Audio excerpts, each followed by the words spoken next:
La question de la littérature est très importante dans notre domaine. Et à ce titre-là, on a pensé de ce fait, et puis du fait que c'est une aussi amplification possible, puisqu'on touche quand même beaucoup de monde. On touche quand même globalement entre les spectacles, le cinéma, la fréquentation des rencontres, on touche quand même entre 50 et 60 000 personnes par an ici directement sur place. Donc si on bouge sur un certain terrain, c'est vrai que du coup, on touche potentiellement beaucoup de monde. Donc on s'est dit que c'était l'occasion de lancer un mouvement d'une certaine manière et sans être du tout propriétaire de l'idée de base qui est de permettre la rencontre entre des lecteurs. Donc il faut trouver ces lecteurs et donc qui va les trouver? Au départ c'était nous et puis on va essayer d'associer naturellement des bibliothèques.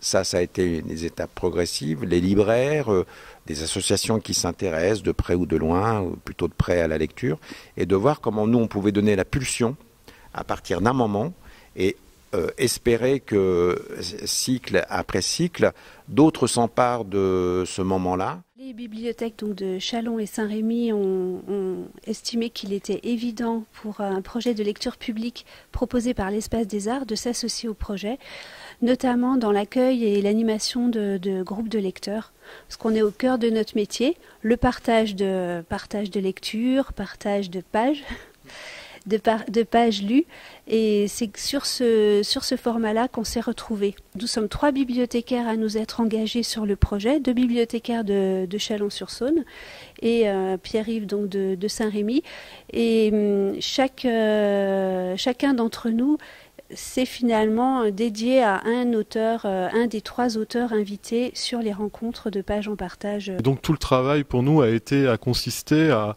créer de la convivialité, à des facilitateurs de parole, parce que c'est surtout ça l'enjeu des groupes de lecture, c'est non seulement découvrir une œuvre, mais également faire émerger une parole, une opinion, des envies, des remarques.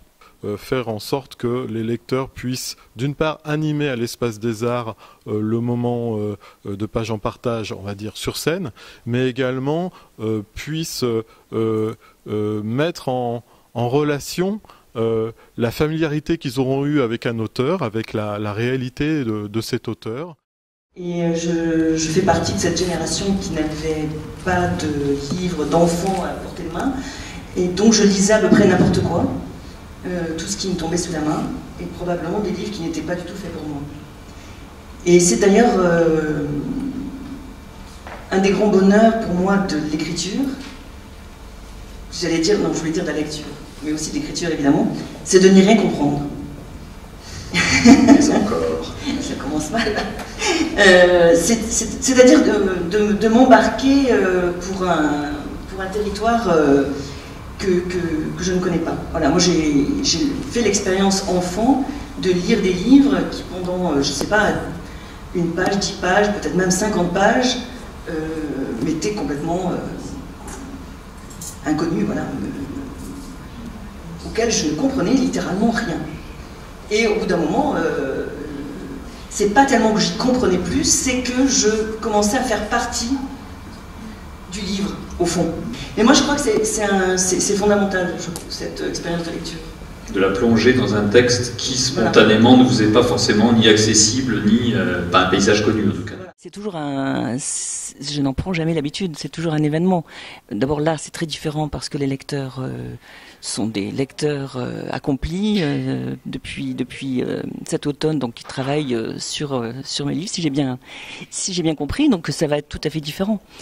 En même temps, il n'y a pas pour moi, c'est pas du tout d'abord, j'essaie de pas trop le faire, de pas dévoyer ce genre de rencontre, pour que précisément ça reste une rencontre, quelque chose que ça reste une aventure au fond. Sur le groupe Marilyn Desbioles, c'était encore totalement différent, puisque là, on a vraiment été dans une démarche de formation de lecteurs, qui se sont trouvés confrontés à un auteur, soit qu'ils connaissaient déjà, qu'ils avaient envie de découvrir, soit qu'ils n'auraient jamais choisi. et sur lequel ils se sont retrouvés en défricheur, avec toute la difficulté d'entrer sur un texte en défricheur, parce que c'est un style exigeant. C'est un auteur, un romancier qui est avant tout un poète, donc qui travaille beaucoup son écriture, qui n'est pas donné, qui ne se donne pas spontanément à la lecture. Et donc ça a été une approche encore différente de cette œuvre. Quand Philippe Buquet, l'actuel directeur de l'Espace des Arts, avait pris donc la direction de cette maison, moi j'ai travaillé avec lui sur des projets en préfiguration et je sais que d'emblée la place du texte et la place que le texte tiendrait dans son projet artistique serait très important. Aujourd'hui, ça s'est concrétisé par une activité de production qui est assez importante pour une maison de théâtre, un souhait quand même régulier de passer commande à des jeunes auteurs, et ça, bon, c'est quand même assez peu fréquent pour qu'on le signale. Il faut réussir quand même à casser, à briser ce tabou de l'auteur tour d'ivoire, l'auteur génial qu'on vient voir avec déférence. On présente presque avec génuflexion un livre pour une dédicace. Bon, ça c'est pareil, ça nous semblait pas très intéressant. Donc voilà, fort des contraintes qu'on se fixait, on s'est dit on aimerait une manifestation très accessible qui fasse vraiment la part belle aux auteurs, mais en se disant la chose suivante, c'est qu'un livre, c'est pas complet tant qu'il n'a pas été lu.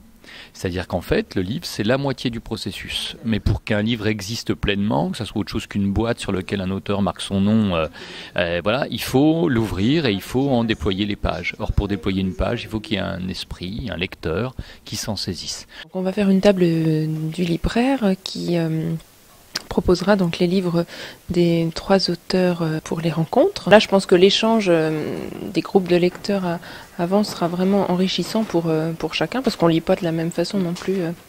On n'a pas la même lecture d'un même livre. Donc on s'est dit finalement la vérité du livre, elle n'est pas dans l'auteur, elle n'est pas dans le lecteur, elle est dans la rencontre de l'auteur et du lecteur.